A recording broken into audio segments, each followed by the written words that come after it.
Bonjour à chacun pour cette nouvelle émission avec un auteur. Aujourd'hui, j'ai le plaisir d'accueillir Doris. Bonjour Doris. Bonjour David. Alors, est-ce que tu pourrais te présenter pour ceux qui ne te connaîtraient pas et qui auraient la joie de te découvrir aujourd'hui? Oui, alors donc je m'appelle Doris Lily Alvarez. J'habite actuellement en grande région parisienne où je travaille. Alors, j'ai plusieurs casquettes. J'ai une auto-entreprise où je conseille des structures dans la communication. Je fais aussi un peu d'artisanat. Je suis artisan créateur et je viens de terminer une formation pour être art thérapeute. Donc allier tout l'aspect artisanat et puis l'aspect humanitaire et accompagner des personnes via tout ce qui est artistique. Voilà, Super. en gros, ce que je fais. Pour le- pour aujourd'hui, on verra dans quelques années. Voilà, Euh, c'est ça. on se voit aujourd'hui pour un livre que tu as écrit sur les fêtes de l'Éternel. Ouais. Euh, si mes informations sont bonnes, c'est lors d'un séjour en Israël que tu as été interpellé par ce sujet. Est-ce que tu peux nous raconter la vision que tu avais des fêtes de l'Éternel avant et puis ce qui t'a fait changer de positionnement? Oui. Alors en fait, le séjour était un séjour plutôt long puisque j'ai vécu 1 an en Israël avec, ma famille, donc avec mes parents et mes frères et sœurs.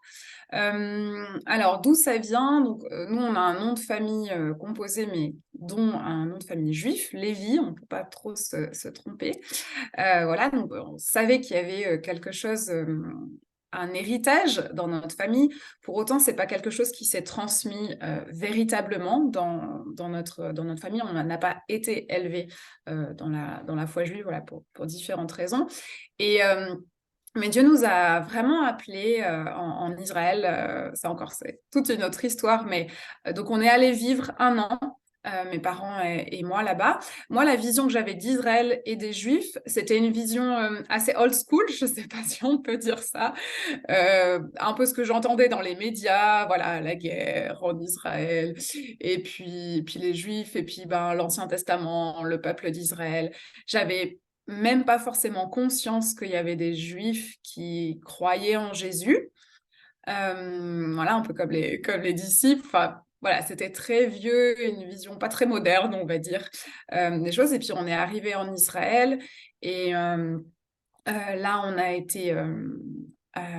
été plongé dans la culture pendant 1 an. On a appris l'hébreu et puis on était dans une assemblée aussi, du coup, avec des frères et sœurs croyants en Jésus, donc des juifs, mais aussi des non-juifs, des arabes qui croyaient en Jésus aussi. Puis voilà, on a vécu ce temps. Et puis, du coup, on a vécu 1 an. Et donc, en 1 an, ben, on a eu le temps de faire justement tout le calendrier des fêtes et de découvrir ces fêtes avec des gens vraiment locaux qui les faisaient, qui ont pu nous partager leur signification.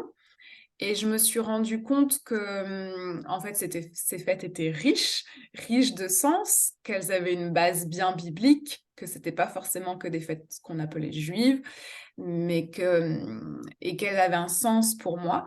Donc, mais bon, en 1 an, on les a fait une fois, donc c'était un petit peu la bande-annonce, on va dire. Et puis, quand je suis rentrée en France, je suis arrivée en région parisienne, et là, j'ai voulu approfondir ce sujet. Et du coup, j'ai passé 2 ans avec des amis où on a essayé d'approfondir, donc qui connaissaient les fêtes bien, des amis juifs messianiques. Et puis du coup, voilà, essayer d'approfondir le sujet. Puis moi, ensuite, des recherches personnelles.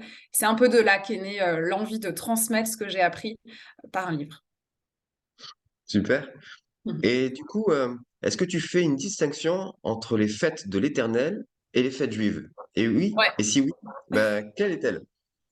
Oui, pour moi, je pense que c'est peut-être le point majeur quand on aborde ce sujet.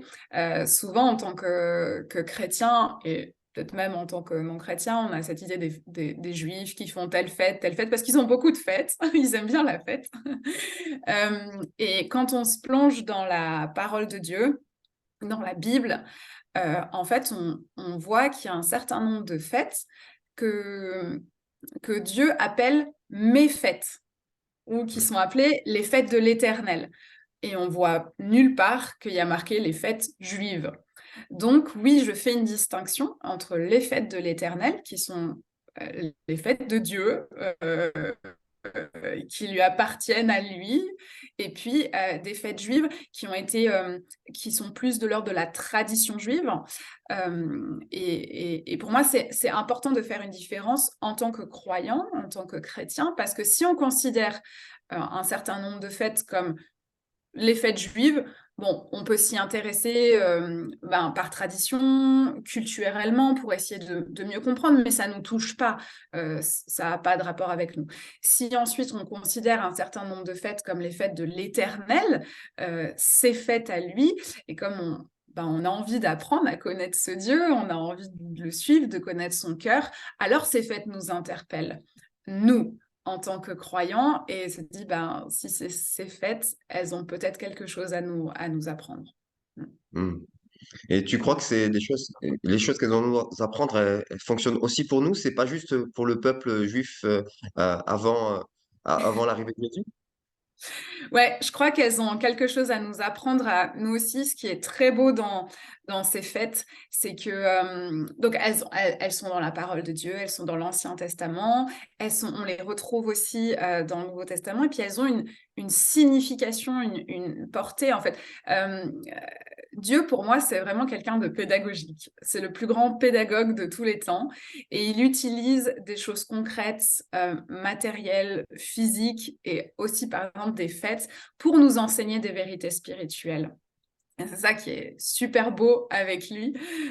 Et les fêtes, pour moi, c'est ça. C'est un peu son calendrier. J'ai un ami qui utilise le mot de... C'est un peu le Google Agenda divin. et, euh, et en fait, ces fêtes, c'est intéressant parce qu'il y en a une qui est hebdomadaire, qui est chaque semaine. Donc, on Mhm. peut se rappeler de certaines choses régulièrement parce qu'on est très oublieux en tant qu'être humain. Enfin, je sais pas vous, mais moi, je sais que je suis très oublieuse. Puis, j'ai besoin de petits rappels comme ça. Alors, un petit rappel chaque semaine, ça fait du bien. Et puis, on a, on a 4 fêtes qui sont un peu plus au niveau de notre printemps, un peu aujourd'hui, mars, avril, mai, voilà, qui correspondent un peu à ces mois-ci, donc dans un temps de l'année. Et puis, ces fêtes-là, ce sont des fêtes qui nous parlaient de la première venue du Messie, de la première venue de Jésus. Et puis, on a un autre lot de fêtes, 3 autres fêtes, qui sont plus à l'automne. Ouais, donc dans l'année, c'est bien réparti, c'est assez équilibré. Et ces fêtes nous parlent un petit peu plus de la deuxième venue du Messie, la deuxième venue de Jésus. Donc c'est vrai on est nous un petit peu dans ce temps où on a des fêtes qui nous rappellent un peu tout ce que Jésus a fait. Et puis on a des fêtes qui nous rappellent ce qu'il va faire.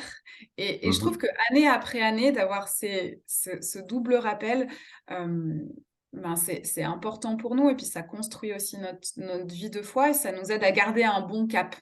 Voilà. Donc je pense que oui, c'est tout à fait pertinent encore pour nous aujourd'hui et pas que pour les Juifs. Et justement, tu le disais, ces fêtes ont un sens prophétique, et puis il y a aussi une partie de ces fêtes qui ont été accomplies par Jésus lors de sa première venue. Et donc, tu l'abordes tout ça dans ton livre? Oui, c'est quelque chose que j'aborde. Le livre est divisé en fait en plusieurs parties. On aborde chaque fête l'une après l'autre. Donc il y en a 8 au total, 7 qui sont annuelles et une qui est hebdomadaire. Et au début, on aborde qu'est-ce qu'on trouve dans la Bible au sujet de cette fête. Juste, on revient à la parole de Dieu, texto. Voilà, où est-ce qu'on voit, du coup, quelles étaient les principales choses qui étaient demandées par Dieu au sujet de cette fête, parce que souvent aujourd'hui on a tout notre filtre de tradition, de ce qu'on sait, et puis en fait c'est bon de revenir juste à la parole tout simplement, puis en fait on se rend compte que c'était beaucoup plus simple ou beaucoup plus sommaire, on va dire, que tout ce qu'on a rajouté aujourd'hui en tradition autour, et du coup voilà, de revenir à l'essence de ces fêtes. Puis ensuite on voit quand même comment traditionnellement c'est fêté, pour mieux comprendre, parce qu'on voilà, on vit quand même, dans une culture, on peut être entouré peut-être d'une famille, juive ou d'amis ou de collègues, juifs ou juifs messianiques qui croient en Jésus et je crois que c'est important aussi dans les relations humaines, de comprendre. Donc voilà, il y a une deuxième partie un petit peu plus peut-être, culturelle, mais aussi pour montrer qu'il y a des choses, il y a des bases quand même bien bibliques, à ces traditions. Et puis la troisième partie, c'est justement sur quel est le sens, en fait? En quoi cette fête nous parle? En quoi cette fête est pertinente pour nous aujourd'hui, qu'on soit chrétien ou qu'on soit juif messianique? Mmh. Mhm. Mmh. Et du coup, tu as parlé de culture, et notamment tu as découvert ces fêtes dans un cadre culturel particulier en Ouais. Israël. Mais est-ce que c'est facile de vivre ces temps et ces fêtes, et notamment certaines d'entre elles, dans un pays avec un cadre culturel qui est tout autre, qui ne permet pas, par exemple, de mettre le temps de Shabbat à part. Ouais, c'est une très bonne question et c'est non, c'est pas facile. C'est vrai et pour avoir vécu du coup, 1 an en Israël et puis ensuite être retournée régulièrement lors de fêtes, c'est vrai que tout le pays vit au rythme de ces fêtes. En fait, tout le pays est organisé autour de cet agenda et du coup, le pays s'arrête et donc on n'est pas alors après il y a des petites choses qui changent, voilà, dans certaines villes des fois, mais on est moins, on va dire, tenté en fait, on est accompagné dans cette idée de se poser, de prendre un jour de repos, par exemple, pour le Shabbat, et même à chaque fête, en fait, tout le pays fête. Donc, en fait, bon, on n'a pas le choix, entre guillemets, tout le pays est autour. Et c'est vrai qu'en France, par exemple, on n'a pas du tout cette culture-là. Vivre donc par exemple le Shabbat qui est cette fête hebdomadaire qui commence le vendredi soir et se termine, le samedi, c'est pas évident. Moi je pense, je donne, des fois l'exemple de mon papa qui travaille à l'hôpital et qui a des gardes le vendredi soir ou le samedi. C'est vrai qu'en tant que famille, c'était pas évident, ça a pas vraiment de sens de faire Shabbat le vendredi soir alors qu'il va travailler, alors que le Shabbat, c'est l'idée de se reposer, de souffler et du coup, ça nous arrive de faire, quand je suis avec eux, de le faire le samedi soir. Donc il me semble qu'il y a à retrouver l'essence de cette fête et je pense que dans tout ça aussi, c'est de se dire, on vit dans un monde, imparfait, voilà et voilà, on a une petite là encore une petite bande annonce de ce que ces fêtes aussi peuvent signifier, ont signifié, vont signifier dans le futur. On sait aussi que toutes ces choses sont l'ombre des choses à venir. Voilà, le Shabbat, voilà, on sait que le Shabbat éternel, le repos éternel, voilà, on ne le vivra pas sur cette terre. Donc voilà, il faut composer avec nos imperfections, l'imperfection de nos pays, de notre monde. Et pour autant, je crois que c'est quand même possible de s'organiser. Je crois que c'est quand même possible de vivre en tout cas l'essence de ces fêtes et de se réjouir. Et puis c'est un cheminement avec Dieu, je crois. Mm. Hmm. Merci pour cet équilibre. Tu as parlé de transmission, tu as parlé d'enseignement, tu as parlé de famille. Et justement, j'ai une petite anecdote familiale sur laquelle j'aimerais bien que tu réagisses. Ok. Mon arrière-grand-père, mm, Francis Joseph, s'est vu offrir par son père, qui était lui-même pasteur, pour l'année de ses 6 ans, un livret sur les fêtes de l'Éternel. Alors, certainement que si ton livre avait été en vente à l'époque, c'est ce qu'il lui aurait acheté, au lieu de passer des heures à fabriquer ce document. Mais quel drôle de cadeau pour un âge où on aurait plutôt imaginé un vélo, non? Alors oui et non, ça c'est dans notre conception, peut-être occidentale, voilà, des enfants, mais dans la parole de Dieu, on voit que la transmission, particulièrement, au niveau des enfants est importante et commence dès les plus jeunes âges et c'est intéressant de noter que justement dans beaucoup de fêtes de l'Éternel, en fait, Dieu demande de transmettre à nos enfants et il donne pas un âge en disant, à 18 ans, non, c'est les enfants dès le plus jeune âge et c'est ce que les juifs aujourd'hui, les juifs messianiques ont gardé et 6 ans, c'est un âge particulier parce que c'est un âge où, on commence à lire, on apprend à lire et les enfants juifs, à cet âge-là, leur premier livre lecture, ben, c'est la parole de Dieu. Et c'est comme ça qu'ils apprennent et qu'ils apprennent à lire. Et en fait, dès leur plus jeune âge, on leur transmet des vérités fondamentales. Et, euh, et, euh, et je trouve que c'est très intéressant. Et ton grand-père, il était très ancré aussi dans cette culture en tant que pasteur. Et je trouve ça très beau. Et je pense que c'est des choses qu'on a perdues aujourd'hui, où on se dit, les enfants, peut-être on sous-estime tout ce qu'ils peuvent comprendre, tout ce qu'ils peuvent apprendre, tout ce que nous, même peut-être on se sous-estime dans tout ce qu'on peut leur transmettre. Mais je crois que des choses fondamentales, alors adaptées avec un langage où on leur explique, mais ils peuvent saisir des choses dès leur plus jeune âge. Et je crois que c'est un bel héritage que ton grand-père a laissé et qui peut être un réel encouragement pour nous aujourd'hui, pour les familles. Mm. Alors, c'était mon arrière-arrière-grand-père qui a Ah, offert à son pardon. mon arrière-grand-père. Ouais, donc encore plus, je veux dire, c'est... Ça marche. Ouais. Euh, une petite question qui pique, parce qu'il faut quand même il faut quand même l'aborder. Mm. Parfois, on rencontre des personnes qui, ayant découvert la profondeur que donne la parole de Dieu, que donne à la parole de Dieu la compréhension des faits de l'Éternel, on voit qu'après un temps, avancent de plus en plus dans leur soif de revenir aux racines et entrent Mm. dans une compréhension de la parole de Dieu qui ressemble de plus en plus, voire totalement, soit à la vision des pharisiens du temps de Jésus, ou alors dans l'ésotérisme kabbalistique de l'époque babylonienne. Ouais. Autrement dit, comment pouvons-nous prendre la richesse que peuvent nous apporter les textes et la compréhension issue de l'histoire du peuple juif, sans pour autant nous détourner du message de l'Évangile? Ouais. C'est une question en effet épineuse, mais pourtant enfin, je crois que les questions épineuses sont des questions fondamentales.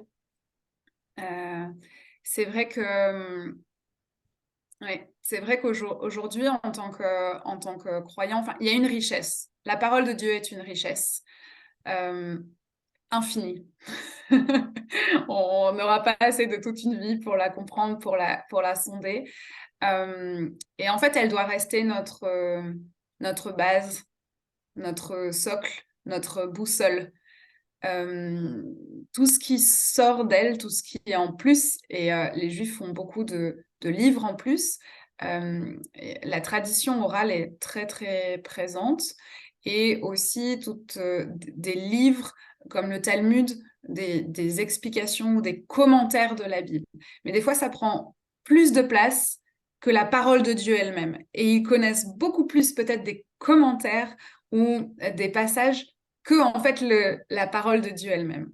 Et c'est vrai que je crois qu'en tant que croyant, euh, on a la parole de Dieu, on a aussi le Saint-Esprit qui nous guide, mais je crois que la parole doit être vraiment toujours notre socle et notre base. Et quand on s'éloigne de cela, alors on peut risquer en effet de tomber dans des choses kabbalistiques, un peu mystiques.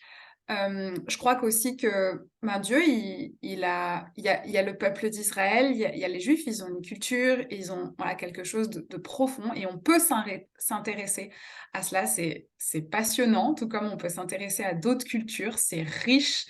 Mais je crois que, alors si là on se positionne en tant que chrétien et pas juif messianique, mais je crois que il y a voilà, une barrière à peut-être pas franchir de soi-même vouloir devenir comme.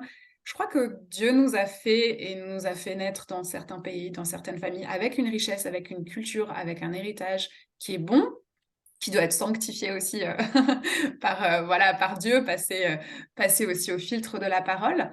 Et il nous a mis à côté avec voilà, des frères et sœurs, des gens qui ont une autre culture, qui peuvent être passionnantes, mais de là, voilà, se transformer entre guillemets en eux, je crois que c'est pas forcément juste. Et si Dieu avait voulu qu'on naisse juif ou juif messianique, ben, il l'aurait fait. Il l'a pas fait. Et je crois qu'il y a vraiment ouais, toujours cet équilibre à chercher et juste à voir la richesse,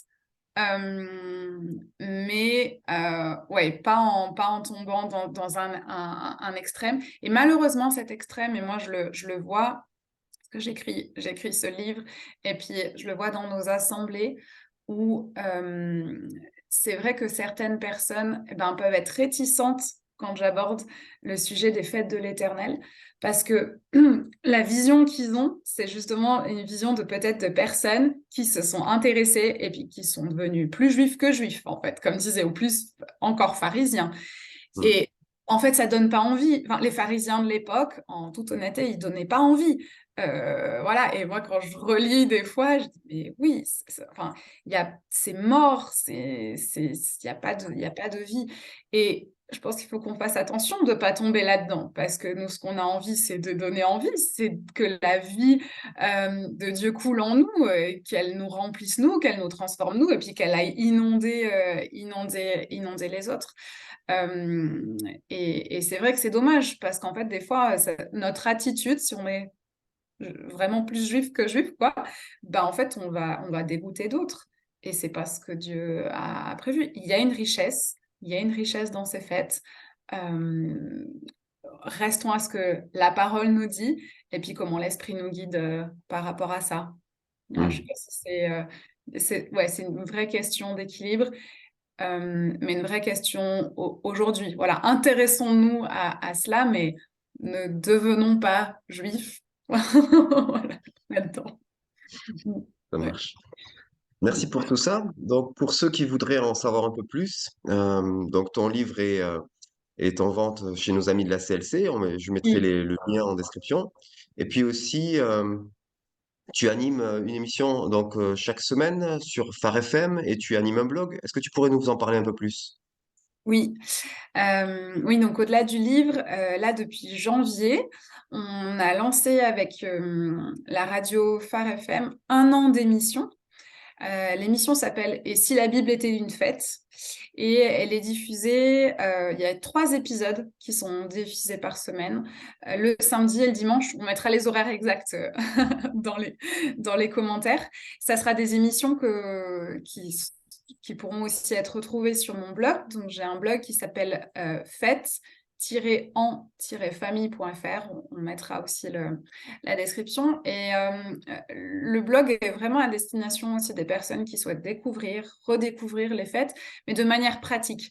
Mm. Les derniers chapitres du livre pour chaque fête, c'est comment vivre les fêtes en famille, puisqu'on a parlé de transmission. Et ça, c'était quelque chose qui était vraiment mon cœur. Qu'on n'ait pas que la connaissance, mais qu'on mette en pratique. Et comment mettre en pratique et Dans ces, comment transmettre à nos enfants. Pardon. Non, c'est moi. Dans ces médias, tu reprends toutes les fêtes. Est-ce que tu peux nous les citer rapidement pour rappeler à Oui, ceux qui oui, parce que auraient c'est vrai oublié? que du coup, je les ai pas cités. Donc, on a parlé du Shabbat, qui est une fête hebdomadaire qui se vit chaque semaine, qui nous parle vraiment du repos. Ensuite, les fêtes de printemps, ça commence avec la fête de Pâques, ou Pessah. Ensuite, on a la fête des pains sans levain, qui est vraiment collée à Pessah. Et là, ça nous rappelle la sortie d'Égypte. Voilà, c'est des fêtes qui ont été fondée et donnée par Dieu au niveau de la sortie d'Égypte.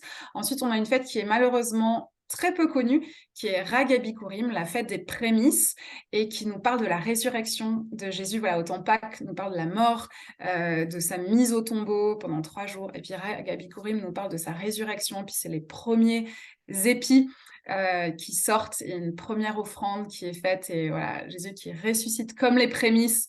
Il y a toute cette notion de prémisse qui est énormément évoquée dans la Bible et qui est vraiment un puits de découverte. Ensuite, la dernière fête de printemps, c'est la fête de Shavuot, ou la Pentecôte, qui est 50 jours euh, après, après la dernière fête. Voilà, souvent on dit après Pessah, mais c'est après la fête de Ragabikurim, 50 jours après cela, où il y a le Saint-Esprit qui est descendu aussi sur les disciples.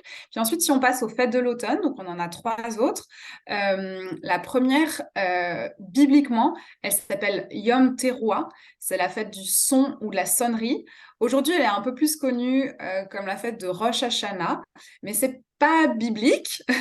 C'est la tête de l'année, c'est le nouvel an juif. Mais voilà, bibliquement, c'est pas ça cette fête. Cette fête, c'était vraiment une fête des trompettes et Mm. qui annonce le retour du roi, voilà, au son des trompettes. Là aussi, une fête où on se réveille parce que c'est un son strident. On se réveille de notre torpeur peut-être spirituelle. Quelques jours après, on a la fête de de Yom Kippour, la fête du alors, grand pardon, de l'expiation. Alors ça, c'est une fête que Jésus a accomplie quand même en partie, puisqu'il était ce grand prêtre. En fait, c'était une fois par an. Le grand prêtre faisait l'expiation des péchés du peuple. Mais ce qui est intéressant, c'est que c'était l'expiation des péchés de tout le peuple, et on croit que lors du second retour de Jésus, il va y avoir une repentance nationale, et puis vraiment voilà, ouais, une repentance générale, ce qui n'a pas encore eu lieu. Et la dernière fête, qui est vraiment l'apogée, on monte un petit peu crescendo, c'est la fête de Sukkot, la fête des cabanes ou des tentes, des tabernacles, et qui est une fête qui rappelait aussi le désert où le peuple, en fait, n'était que étranger et passager sur la terre, et puis ils vivaient dans des petites cabanes, dans des huttes dans le désert, et pour autant Dieu pourvoyait à tous ses besoins. Et c'est une fête qui nous parle aussi de Jésus qui revient habiter, voilà, comme dans ces maisons, habiter au milieu de nous, et où on sera avec lui pour l'éternité. C'est une fête de la joie aussi. Il y a toute une notion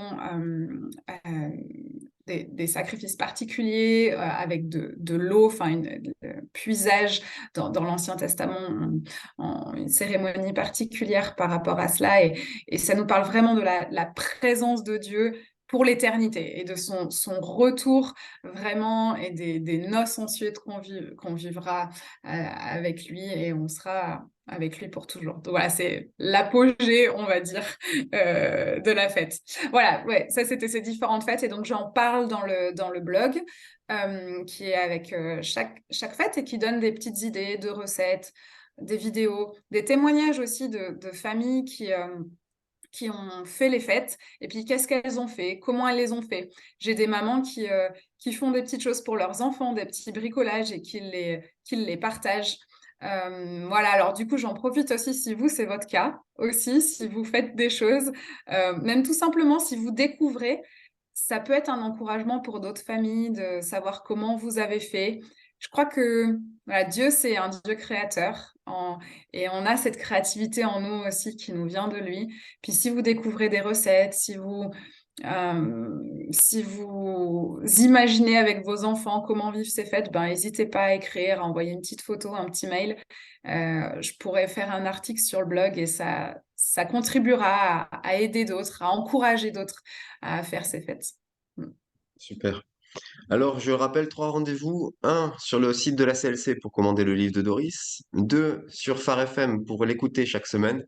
Et trois, sur son blog Faites en famille pour participer et en apprendre encore plus.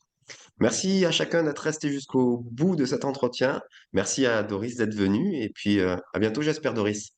Merci David, et à bientôt, oui. Au revoir. Au revoir.